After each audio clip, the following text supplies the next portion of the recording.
मध्यकालीन भारत में हम हैं आपके बीच में सल्तनत काल के साथ मुस्लिम शासन के इस विशेष अंक में हम आपके बीच उपस्थित हैं इल्तुतमिश के शासन को लेकर। इससे पीछे हमने देखा कि कुतुबुद्दीन ऐबक की मौत 1210 ईस्वी में होता है।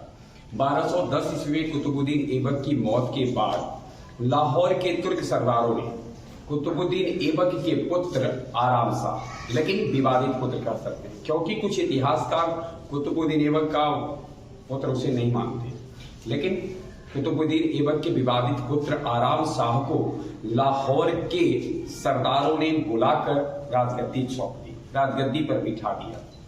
या वही दिल्ली में जो तुर्क सरदार थे उनको आराम शाह का सुल्तान बनना स्वीकार नहीं था, इसलिए उन्होंने उनके विरुद्ध आवाज उठाई और उसके बाद वो बदायूं में उन दिनों इल्तुतमिश था, बदायूं में उन दिनों इल्तुतमिश सूबेदार था। इल्तुतमिश को आमंत्रण सौंप भेजा, दिल्ली बुलाया और उसे गद्दी पर बिठाया। फिर क्या था, दिल्ली में इल्तुतमिश गद्दी पर बैठ जाते हैं, लाहौर में गद्दी पर आराम शाह हैं। दोनों के बीच में 1210 ईस्वी में ही दिल्ली के निकट एक स्थान था जर, जिसे युद्ध भी कहते हैं, जर का युद्ध, जर के युद्ध में इल्तुतमिश ने आराम शाह को परास्त किया, बंदी बनाया और उसकी हत्या कर दी। इस तरीके से दिल्ली सल्तनत पर वह शासक आता है जो कुतुबुद्दीन ऐबक का गुलाम था, पहले कालांतर में गुलाम था, बाद में पहले गुलाम था, कालांतर में दामाद बनता है और अब गद्दी पर बैठता है, सुल्तान बनता है।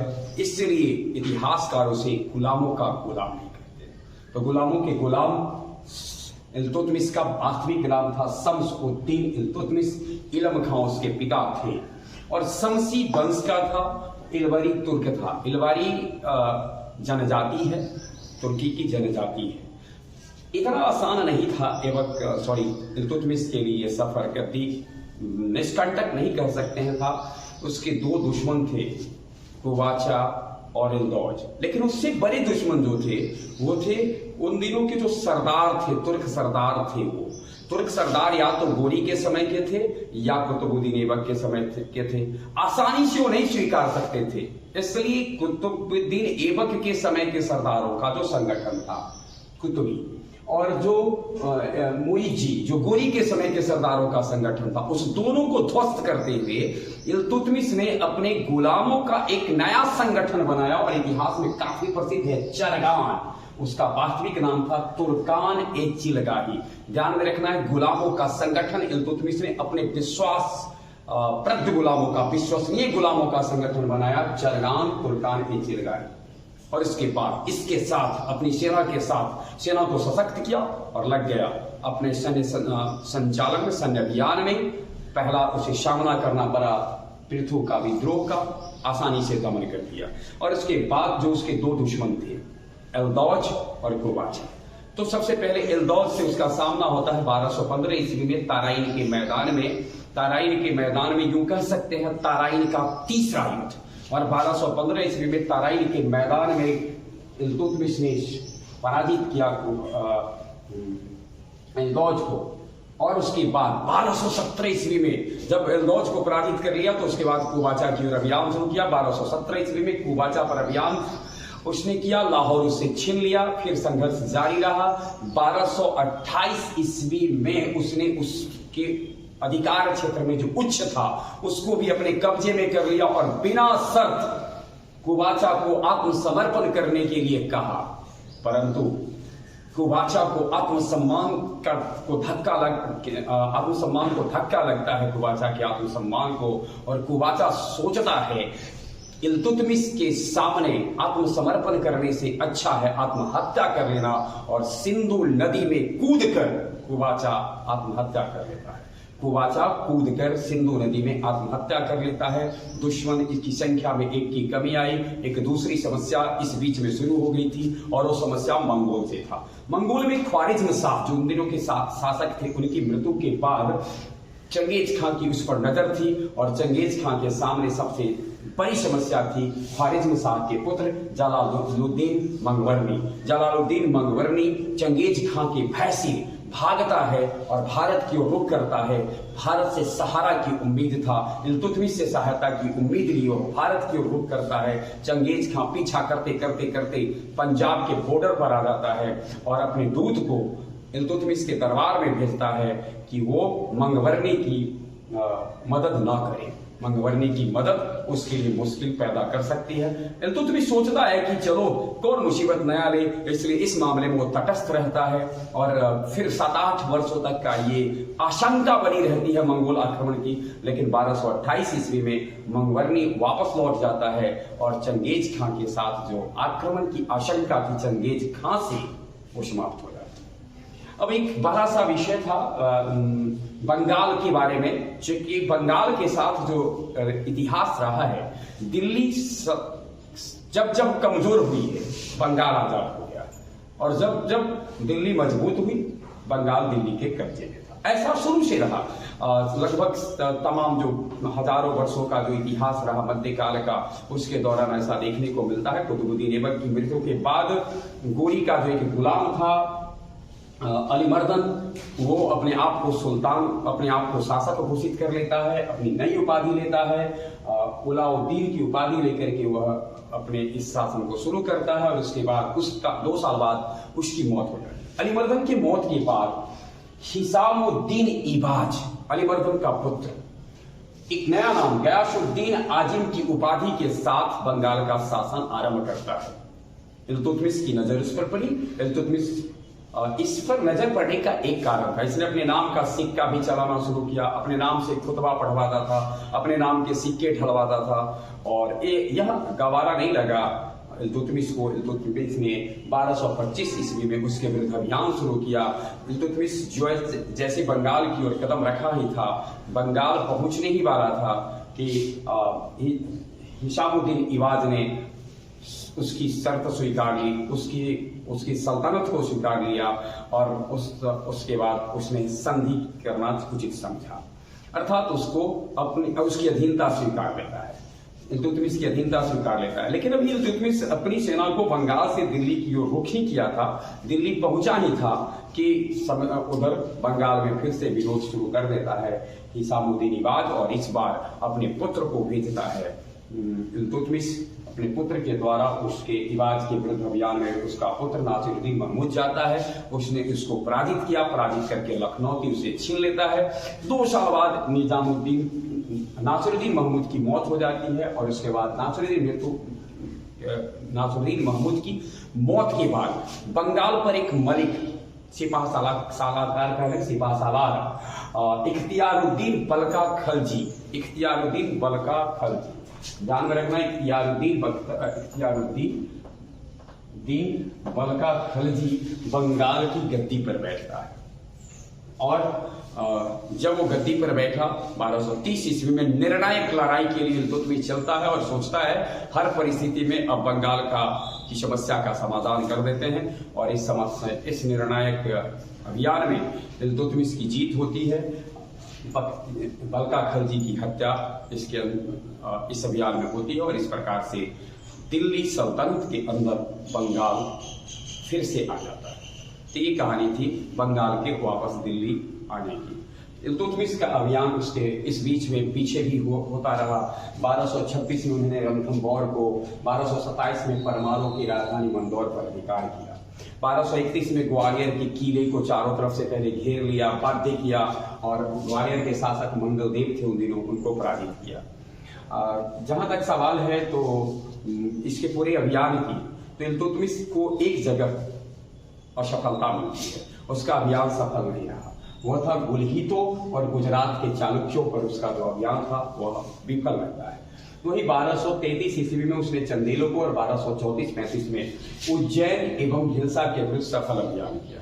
अपने जीवन का आखिरी युद्ध, आखिरी सैन्य अभियान वह बामियान के विरुद्ध करता है और इसी अभियान के दौरान ही उसकी तबीयत खराब होती है और तबीयत खराब होने के बाद धीरे धीरे उसका स्वास्थ्य निरंतर बिगड़ता जाता है। 30 अप्रैल 1236 ईस्वी को वह सदा के लिए इस दुनिया को छोड़ देता है। ये उसकी सैन्य कहानी थी।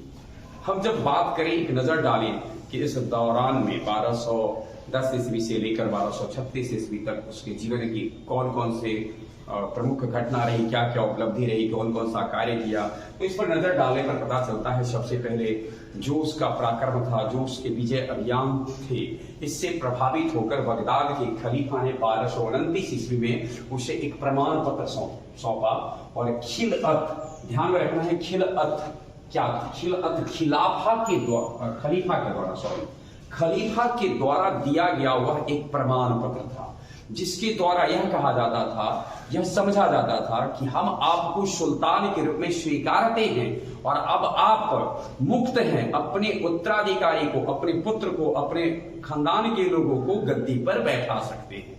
तो खिलअत से जहां एक तरफ इसको खुद सुल्तान होने का सौभाग्य मिल जाता है, वहीं दूसरी तरफ अपने उत्तराधिकारी को भी घोषित करने का अधिकार उसको प्राप्त हो जाता है। इसके साथ साथ बगदाद के खलीफा ने उसे सुल्तान आजम, महान नायक, महान शासक की उपाधि दी। उसके बाद जब वो गद्दी पर, जब वो इस सुल्तान के द्वारा जब ये उपाधि दे दी जाती है, तो सोचा इसने कि एक और उपाधि खुद हासिल कर लेते हैं, नासिर आमिर अल मोमिनीन। ध्यान में रखना है सुल्तान ए आजम खलीफा के द्वारा दी गई थी और नासिर आमिर अल मोमिनीन की उपाधि इल्तुतमिश ने खुद स्वीकारी थी, यानी खुद ग्रहण की थी। उसके बाद इसने पहली बार सोचा जो गंगा जमुना और इसके द्वारा जो मैदानी क्षेत्र, जिसे आज हम उत्तर का विशाल मैदान कहते हैं, इसके आर्थिक महत्व को समझा दोआब के क्षेत्र को। और ध्यान में रखना है पहला मुस्लिम शासक जिसने सिंचाई के संदर्भ में विचार किया, दोआब के क्षेत्र के आर्थिक महत्व को समझा। अगर हमसे ये पूछा जाए कि पहला मुस्लिम शासक कौन था जिसने गंगा जमुना का जो फेटी है, दोआब का क्षेत्र है, इसके आर्थिक महत्व को समझा, तो था इल्तुतमिश। इसके अलावे वह प्रथम तुर्क शासक था जिसने शुद्ध अरबी सिक्के चलाए। सल्तनत काल में दो सिक्के काफी प्रचलित थे। एक सिक्का टंका के नाम से जाना जाता था, जो चांदी का बना होता था। टंका चांदी का, उसकी औसत जो मास था वो 175 ग्राम की थी। और वही जीतल, तो टंका और जीतल का प्रचलन किया गया था इल्तुतमिश ने। जीतल तांबा का बना हुआ था, जीतल में तो तांबा का बना हुआ था और टंका चांदी से बना हुआ था। सिक्का पर जिस टकसाल से, टकसाल कहते हैं वहां जहां उस स्थान को जहां सिक्के ढाले जाते हैं, और सिक्का पर टकसाल का नाम लिखवाने की परंपरा की शुरुआत इल्तुतमिश ने की थी, उसके नाम को अंकित कराया। बाद में चल करके उस सिक्का पर एक बात और ध्यान में रखना है कि बहुत सहजता से स्वीकारा था इल्तुतमिश ने कि मैं खलीफा का प्रतिनिधि हूं, खलीफा के खिलाफ में नहीं जाऊंगा। खलीफा की अधीनता को स्वीकारा था, उसका प्रतिनिधि हूं, और इसे बड़ी सहजता से स्वीकारा। हालांकि बाद में चल करके जब उसको ग्वालियर पर जीत दर्ज मिली, ग्वालियर विजय किया, तो उसके बाद उसने अपने सिक्के को थोड़ा सा गौरवशाली बनाने की कोशिश किया, गौरवपूर्ण बनाने की कोशिश किया, और उसमें गौरवपूर्ण शब्द जो थे उसको उसने जोड़ने का प्रयास किया। जैसे शक्तिशाली सुल्तान, साम्राज्य व धर्म का सूरज, धर्मनिष्ठों के नायक का सहायक, ऐसे वाक्य लिखवाए गए और समझ सकते हैं ये उसकी ओर ही इशारा करते थे। शक्तिशाली सुल्तान अर्थात कि इल्तुतमिश, साम्राज्य व धर्म का सूरज अर्थात इल्तुतमिश, धर्मनिष्ठों के नायक का सहायक अर्थात इल्तुतमिश, अपने को बताता था। उसने एक बहुत महत्वपूर्ण प्रथा की शुरुआत की थी, इकता प्रथा। इकता व्यवस्था का प्रचलन उसी के द्वारा किया गया था। और ध्यान में रखना है कुतुबुद्दीन ऐबक ने और आराम शाह ने, दोनों ने अपनी राजधानी लाहौर बनाई थी, लेकिन इल्तुतमिश वह पहला सम्राट था, पहला शासक था जिसने अपनी राजधानी दिल्ली बनाई। मुस्लिम शासक की मैं बात करूं, मुस्लिम शासक में पहला। इस तरह से कर सकते हैं दिल्ली सल्तनत का कई इतिहासकार इसी कारण से दिल्ली सल्तनत का इसको वास्तविक संस्थापक मानते हैं। कुतुबुद्दीन ऐबक के द्वारा जो कार्य छोड़ दिए गए थे बीच में, लगभग सारे कार्यों को उसने किया। जैसे कुतुब मीनार के निर्माण उसने पूरा करवाया। इसके अलावा भारत में पहला मकबरा बनाने का श्रेय इसी को जाता है। बदायूं की जो जामा मस्जिद, जहां का यह राज्यपाल था, जहां का सूबेदार था, वहां जो जामा मस्जिद है उसको, और नागौर में जो अंतराकीन का दरवाजा है, दोनों को बनाने का श्रेय इल्तुतमिश को है। ध्यान में रखना है, बदायूं का जामा मस्जिद, बदायूं का राज्यपाल, दोनों ही था। जामा मस्जिद बनाया भी, अजमेर की मस्जिद का निर्माण इसने किया, दिल्ली में एक विद्यालय की स्थापना किया, और इल्तुतमिश का एक कक्षीय मकबरा, इल्तुतमिश का मकबरा दिल्ली में स्थित है और वो एक ही कक्ष का बना हुआ है। जब हम इल्तुतमिश के कार्य के अलावे उसकी बात, उसके व्यक्तित्व पर थोड़ा सा करें तो इसके व्यक्तित्व के संबंध में इब्न बतूता लिखता है कि वो बड़ा न्यायप्रिय शासक था।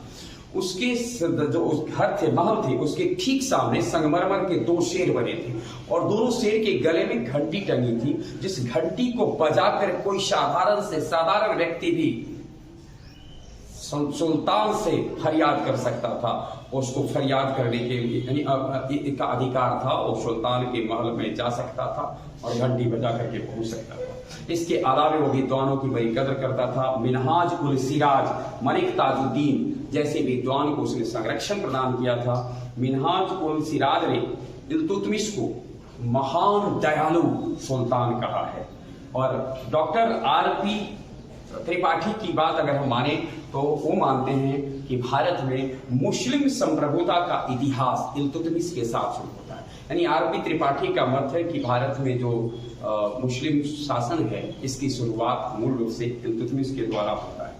वहीं अबफी ने इल्तुतमिश के शासन काल में जिवामी उल हिकायत की रचना की थी। जिवामी उल हिकायत जो रचना है अबफी की, वह इल्तुतमिश के ही शासन काल में किया गया था। निजाम मुल्क मोहम्मद जुनैदी, मलिक कुतुबुद्दीन हसन गौरी और फखरुल मुल्क इस्लामी को इसको संरक्षण इनका प्राप्त था। इनके व्यक्तित्व से काफी इल्तुतमिश खुद प्रभावित भी थे। शेख कुतुबुद्दीन तबरीजी, शेख बहाउद्दीन जकरिया, शेख नाजिमुद्दीन नक्शवी आदि सूफी संत को काफी सम्मान इनसे मिला। और सबसे लास्ट ये ध्यान में रखेंगे, जैसा कि हमने शुरू में जिक्र किया था कि कुछ इतिहासकार का मानना है कि इल्तुतमिश गुलाम वंश का वास्तविक संस्थापक था। इस संदर्भ में डॉक्टर ईश्वरी प्रसाद कहते हैं निस्संदेह इल्तुतमिश गुलाम वंश का वास्तविक संस्थापक था। इस प्रकार से इल्तुतमिश ने 1210 से 1236 ईस्वी में गुलाम वंश के साम्राज्य को न केवल संभाला वरन उसे शक्ति संपन्न किया। इसके आगे की कहानी के साथ हम आपके बीच में उपस्थित होते रहेंगे। बने रहे हमारे साथ, और आपको साथ ही किसी तरीके का सुझाव देना हो तो जरूर कमेंट करें। धन्यवाद।